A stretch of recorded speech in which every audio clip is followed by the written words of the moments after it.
Today's video is sponsored by Squarespace. Click the link in the description below and get 10% off your first purchase. You can also visit nerdsoupblog.com for more content.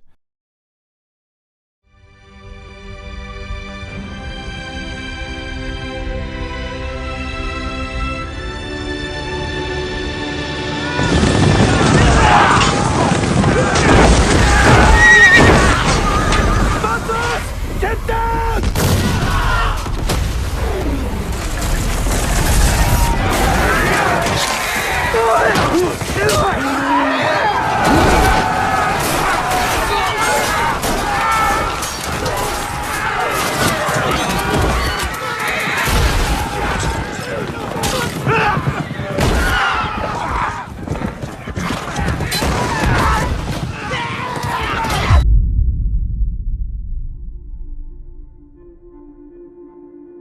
One of the main attractions of the Game of Thrones television series and novels are their incredible battle sequences. Whether the battles are experienced visually or verbally, their epicness cannot be denied. As the show has grown in popularity, the battles have become more expensive and subsequently more impressive. And in this moment of time, Game of Thrones is like a forest fire, a glorious, destructive, beautiful beast burning down everything in its path. But as with all great fires, it began with a spark. And that initial spark was story and characters. What makes the Song of Ice and Fire so attractive is the relationships between its main characters, and the emotional impact these relationships have on the audience. Take for example Jon Snow and Arya Stark. These two beloved characters have shared only one scene together in the entire series, just one. Yet when these two long-lost siblings finally reunite in Season 8, fingers crossed, fans of the show will struggle to hold back their tears. It's also fun to imagine oneself playing the Game of Thrones. When our favorite characters succeed, so do we. And when they fail and get their heads chopped off, well, then, we're upset. Still not over this. We as human beings are obsessed with the politics of power. I've heard some people make the argument that Game of Thrones is not a fantasy series, but a political drama sprinkled with fantasy elements. Realistically, you can remove every trace of magic in Westeros, and you'd still be left with a fictionalized version of real history, a medieval House of Cards. At its core, it's a metaphor and a mirror to society, and one of society's oldest and ugliest flaws is war. Look, society, look how ugly you are. This anti-war metaphor is mostly served through the War of the Five Kings. This bloody and destructive conflict takes place throughout most of the series and leaves the country of Westeros a ruin. The war creates a power vacuum that leads to a foreign invasion led by Daenerys Targaryen. Daenerys is one of the show's most important characters, and her invasion of Westeros has been highly anticipated for 7 years. The destruction of King's Landing is shown to Daenerys during her visions in the House of the Undying in Season 2. This scene is more drawn out in the Clash of Kings novel, where Daenerys sees several more visions and dreams, ranging from Robb Stark's death at the Red Wedding and a reality where her son Rhaego lived and conquered the world. Another key omission from her visions is when Daenerys finds a naked woman lying on the floor. The woman is beaten, battered, and raped by 4 tiny little men, crawling over her body and fighting for dominion, essentially a metaphor for the War of the Five Kings. These warring families have basically destroyed their country, all while ignoring an apocalyptic threat up north. This is a classic anti-war theme, a powerful country disregarding and ignoring their real problems in favor of conquest and domination. Another major anti-war theme found in Game of Thrones is the use of weapons of mass destruction. No matter how cool, no pun intended, the White Walkers are, at the end of the day, they are weapons of mass destruction. They are magical ice demons with the power to kill thousands, and then they resurrect those people that they kill. And not only do the White Walkers have the ability for absolute destruction, but in Game of Thrones, the good guys have this power too. Before Daenerys Targaryen brought them back into the world, dragons were legendary figures in the world of Westeros. The people of Westeros associate dragons with power and destruction, and whoever controls the dragons usually rules the world. Both of these weapons of mass destruction were on full display in Season 7, even coming head-to-head. The immovable object finally meets the unstoppable force. Many fans have theorized that Game of Thrones will end with the destruction of both the Night King, his army, and Daenerys' dragons, ushering in a new era in Westeros, free of these magical ticking time bombs. And of course, many fans, including myself, have theorized that Jon Snow will be the man to usher in this new era. We've theorized how the first long night was ended by diplomacy instead of fighting. An agreement forged between man and myth that solidified the survival of both. Now that the long night has come again, a new agreement must be made. We've also theorized that Jon Snow is the prince that was promised. The legendary hero prophesies to lead the living against the dead during the long night. When people look back on Game of Thrones, I think Season 8 will be considered the definitive season. Up until now, we've basically followed 3 separate stories. The story of politics, that was led by Tyrion, the story of ice, that was led by Jon, and the story of fire, that was led by Daenerys. Now that these 3 stories are finally converging, we are starting to see what Game of Thrones truly is at its core, an anti-war story.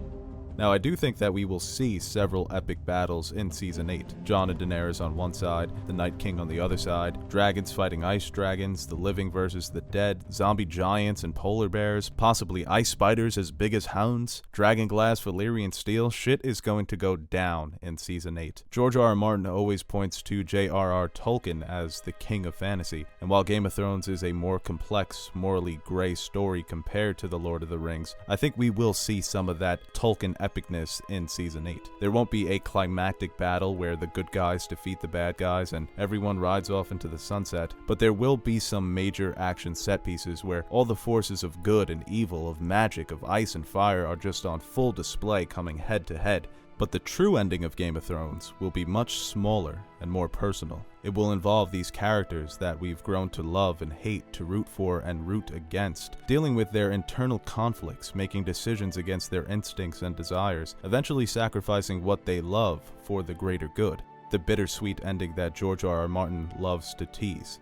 The best way to understand how this Great War will end is going back to the first Great War during the first Long Night. We've previously theorized that the first long night was ended by diplomacy instead of war. The first men and the White Walkers came to an agreement, essentially a pact of peace, to divide the continent of Westeros into 2 regions. The White Walkers would live north of the Wall, and the first men would live south of the Wall. Human sacrifices would be made to the White Walkers to ensure their survival, and no men would be permitted to live north of the Wall.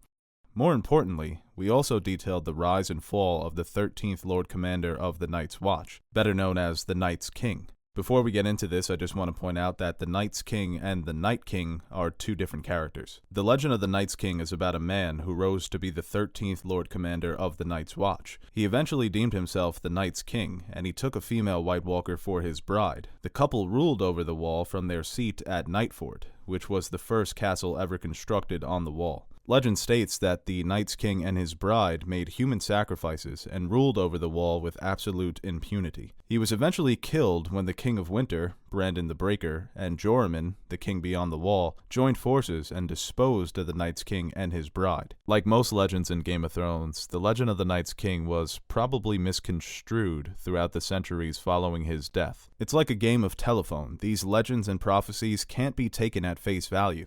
George R.R. Martin has said this several times. These legends are passed down by generation, not by text, and even the textual evidence cannot be fully believed. It is more likely that the Night's King was a major player during the first long night, and his marriage to a White Walker was part of the pact made between the First Men and the White Walkers. Several concessions were made between the First Men and the White Walkers, but the most important part was marriage.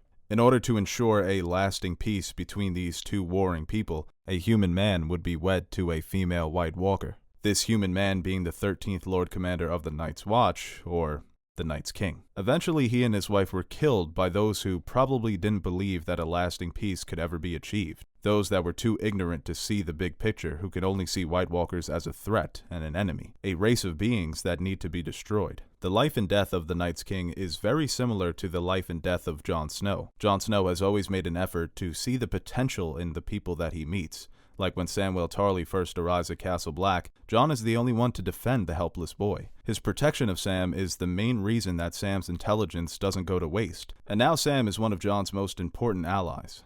Jon also plays the role of peacemaker between the Night's Watch and the Wildlings. When Jon is captured by the Wildlings, he learns that they are only considered enemies because they were born on the wrong side of the Wall. Mance Rayder, the king of the Free Folk, tells Jon that he never wanted a war with the Night's Watch, but he was willing to fight for the survival of his people. After being elected Lord Commander of the Night's Watch, Jon attempts to make peace with the wildlings in order to ensure the survival of both the wildlings and the Night's Watch. He knows how unpopular this decision will be, but he also understands that the wildlings cannot survive much longer north of the Wall. He'd much rather risk his life and popularity so that the wildlings can fight alongside the Night's Watch when the White Walkers finally come. Really, Jon's greatest attribute is his objectivity. He can see the bigger picture when others are blind to it. He does not cling to his hatred, prejudice, or personal ambition. He acts for the collective, not the individual. I'm not asking you to forget your dead. I'll never forget mine. I lost 50 brothers the night that Mance attacked the wall. But I'm asking you to think about your children now. They'll never have children of their own if we don't band together. The long night is coming, and the dead come with it. No clan can stop them. The free folk can't stop them, the Night's Watch can't stop them, and all the Southern Kings can't stop them. Only together. All of us. And even then it may not be enough, but at least we'll give the fuckers a fight. Of course, his decision is seen as a betrayal by his men, and it ultimately cost him his life. It's very similar to the death of the Night's King. He was placed in an impossible situation: keep the peace between enemies that have been fighting for years. Both the Night's King and Jon were killed by those too blinded by hatred to see the bigger picture. Fortunately for Jon, he was resurrected by Melisandre, and now that Jon is alive and well, he will be forced to play the same role again in Season 8. He will become the mediator between man and myth, between the living and the dead. Depending on who you ask in Westeros, different people will tell you different tales about the man who led the living against the dead during the first long night. The people in the north refer to him as the last hero, a man who took 12 companions north of the wall in search of the children of the forest. With the children's help, the last hero drove the walkers far into the northern regions. The wall was constructed shortly after. Followers of the Lord of Light, like Melisandre and Kinvara, refer to this legendary hero as Azor Ahai. Equipped with his magical sword Lightbringer, Azor Ahai led the living through the darkness and ushered in a new era. Once again, it's like a game of telephone. People of different countries, regions, families, and religions of the world of Game of Thrones all cling to their stories and myths. They cling to what they believe in. It's very much like real life. Nobody knows for sure, but most everyone believes in something.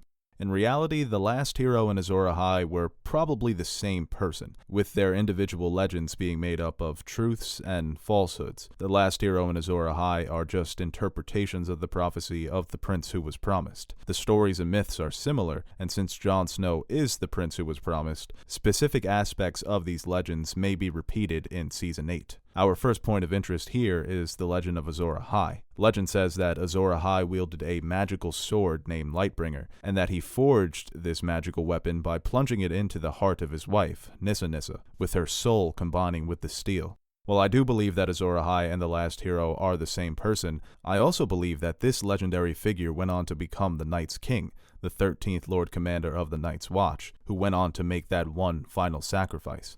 When we take a closer look at the story of the last hero, it's said that he took 12 companions north of the wall, but he was the only one to survive. Maybe this is how his legend was mixed up with being considered the 13th Lord Commander of the Night's Watch. He was the 13th hero. Assuming that Azor Ahai and the Night's King are the same person, the story of his wife Nissa has been misinterpreted. He never forged a magical sword named Lightbringer. The word Lightbringer is only a metaphor for his destiny. The prince that was promised will bring the dawn. He is the Lightbringer. The real reason why he plunged his sword into his wife's heart was to turn her into a White Walker.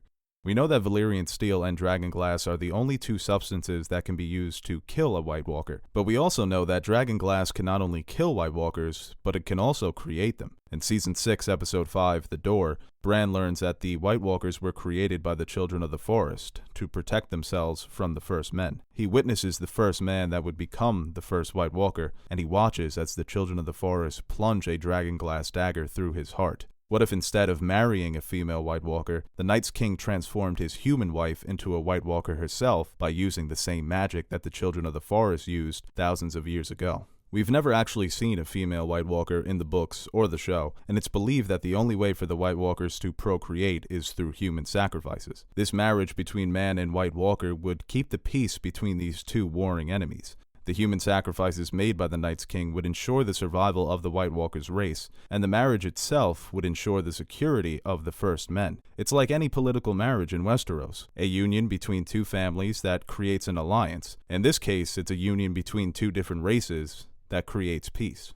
This could be our answer to how Game of Thrones will finally end. The earlier seasons kept their focus on the literal Game of Thrones. 5 families competing for a symbol of power, crushing all of those underneath them, all while ignoring the real threat up north. The political intrigue and subplots are not just a display of George R.R. Martin's genius and unpredictable writing, but they are used as a tool to show how deadly these games can become. The story's progression is found in the novel's titles. A storm of swords leaves a feast for crows. Thousands of people have died during the War of the Five Kings. Thousands more have had their lives destroyed. And in Season 5, Daenerys makes a proclamation to end this cycle of violence. Lannister, Targaryen, Baratheon, Stark, Tyrell.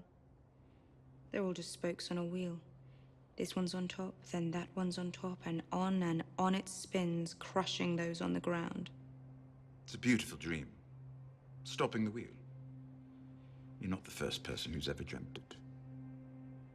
I'm not going to stop the wheel. I'm going to break the wheel. Ironically, Daenerys' strategy to break the wheel is just doing more of the same. She has shown restraint, like when Jon and Tyrion convince her not to attack King's Landing, but her destructive tendencies are hard to ignore. Can Daenerys really break the wheel by doing more of the same? Even if Jon and Daenerys win the Great War in Season 8, then the anti-war message that they've stressed becomes inconsequential. Why put so much focus on diplomacy, understanding your enemy, and the moral complexities of war if the story is going to end with 2 armies slaughtering each other? It would be a familiar ending to an undeniably unique story. I'm all for cheating. This is war. But to slaughter them at a wedding... Explain to me why it is more noble to kill 10,000 men in battle than a dozen at dinner. With the White Walkers finally breaking past the wall in Season 7, the choice to fight is an easy one. Wouldn't it make more sense if Game of Thrones ends with our heroes having to make a choice that isn't so black and white? If history does repeat itself, this choice will be in the hands of Jon Snow, and Daenerys might find herself on the wrong end of a dragonglass dagger. Like the Night's King during the first Long Night, Jon will decide to sacrifice Daenerys in order to end the Great War before it becomes a bloodbath. Jon and Bran will definitely reunite in Season 8, as will Jon and Sam, and through Bran's visions and knowledge of the past, and Sam's knowledge of ancient history, Jon will discover how this transformative magic works. He will then plunge a dragonglass dagger, possibly even his Valyrian steel sword Longclaw, into Daenerys' heart, transforming her into a White Walker. A marriage between Jon, a human man, and Daenerys, a female White Walker, would end the war without sacrificing thousands upon thousands of lives. Now, Jon could make the decision to just straight up fight the Night King using Daenerys' army and her dragons, and they very well might win, but at what cost? Tens of thousands of people will die fighting this war. The Night King seemed to be toying with Jon and Daenerys in Season 7, luring them north only to easily kill one of their dragons. With only 2 dragons remaining, how many lives will it cost to defeat the Night King and his army? And just imagine this ending playing out, the reactions from the audience. You have these 2 characters that have been built up to be the heroes of this show, and their stories end in personal tragedy. Jon is forced to kill Daenerys, the one person who gives the living a chance to win this great war. Daenerys will become the symbol of hope in Season 8. The Dragon Queen, reborn from fire, the unburnt, the Khaleesi of the Great Grass Sea, come to save the world from darkness, and then Jon stabs her in the heart. To the outside world, he will look like a traitor, a man who betrayed his own race of beings, in order to forge a peace between man and their enemies. Only those closest to him will know the truth of his sacrifice. While Jon may be forced to make this decision in the books, the show may take a different route to the finish line. Daenerys has made several rash decisions throughout the series. She's impulsive, she's made plenty of deadly mistakes, and her detractors will scream "Mad Queen" until the end of time. But her goals seem clear. The relationship between Jon and Daenerys was slowly developed throughout Season 7 to a point of absolute trust between the 2 characters. Their ambitions are also the same: destroy the Night King and his army. Cinematically, the showrunners may choose the storybook ending over the "holy shit, my heart is broken into a million pieces" ending. Not to say the ending won't be bittersweet, but it will be less morally complex. There's still another way for Jon to kill Daenerys, albeit unintentionally. This other way is death by childbirth. dying in childbirth was very common during medieval times, and it's also very common in Westeros. Several important characters that predate the events of the first season have died in childbirth. Lyanna Stark, Rhaella Targaryen, and Joanna Lannister, the three mothers to Jon, Daenerys, and Tyrion respectively. All signs point to Daenerys and Jon having a child in Season 8. This scene in the Season 7 finale pretty much confirms it. Daenerys tells Jon that the witch who killed Khal Drogo told her that she would never be able to have kids again. I can't have children. Who told you that? The witch who murdered my husband.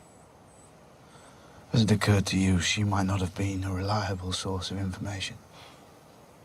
Good old-fashioned D&D foreshadowing. This could be the bittersweet ending that George always talks about. Maybe this is how the books end as well. Daenerys dies in childbirth, and Jon dies fighting against the Night King. After Daenerys' death, Jon takes control of the remaining dragons, and both the Night King and the dragons are wiped out, thus ridding the world of both weapons of mass destruction. Maybe the child of Jon and Daenerys would go on to further the Targaryen line and rule over Westeros as king or queen. Well, there you have it, guys, and I just want to point out this is only a theory. I don't necessarily think this is how Season 8 is going to end, so make sure you comment and agree with me 100% because I know that's what commenters on the internet do. I mean, have I ever been wrong about anything? Have I ever been once wrong about any of my predictions? Go watch all the videos, please. And once again, I want to thank Squarespace for sponsoring this video. Have you ever wanted to build your own website, but you didn't study the intricacies of coding when you were a child? You don't know web design? Well, Squarespace has you covered. They do all that for you. They have a multitude of beautifully designed templates for any type of website you are trying to design. So whether if you're a small business owner, a musician, a blogger, if you want to become a movie critic like me, an armchair critic, Squarespace has got you covered. They have 24/7, 365 support. These guys are there whenever you need them. And if you click the link in the description below, you'll get 10% off your first purchase.